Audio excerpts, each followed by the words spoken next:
8 June ফেরারি ওয়ার্ল্ডে পৌঁছে আমার ছেলে তার বন্ধুকে নিয়ে প্রথম যে রাইডটি চড়তে গেছিল সেটি হলো ফেরারি ওয়ার্ল্ডে অবস্থিত ফর্মুলা রোসা, যা বিশ্বের দ্রুততম রোলার কোস্টার। আর ওখানে গিয়ে ওরা অনেকক্ষণ অপেক্ষা করেছিল যাতে একদম ফ্রন্টের সিটে ওরা বসতে পায়।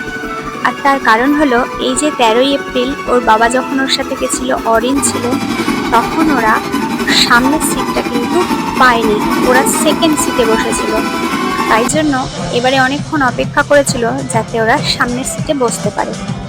আর ওর বাবা যেহেতু সঙ্গী ছিল না, ও একাই বসেছিল পিছনে, ওদের পিছনে।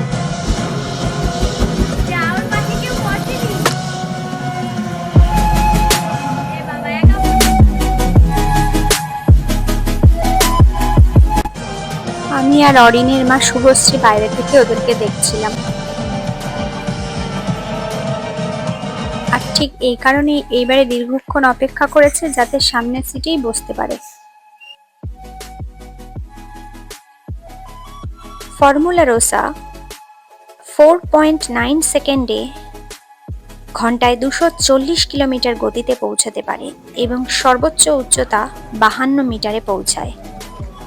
এই রোলার কোস্টারটি ইন্টামিন দ্বারা নির্মিত এবং 4 নভেম্বর 2010 তারিখে চালু হবার পর থেকে এটি গতির দিক থেকে একটি ওয়ার্ল্ড রেকর্ড ধারণ করে আসছে।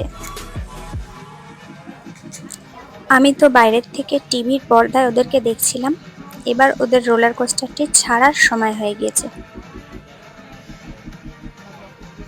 রোলার কোস্টারটি ছাড়ার পর এই পথেই প্রথম স্পিডটা নেবে, তাই জন্য আমি এইদিকে ফিরেই দাঁড়িয়ে আছি। কিন্তু কখন যে চোখের নিমেষে পেরিয়ে গেল কিছুই বুঝতে পারলাম না।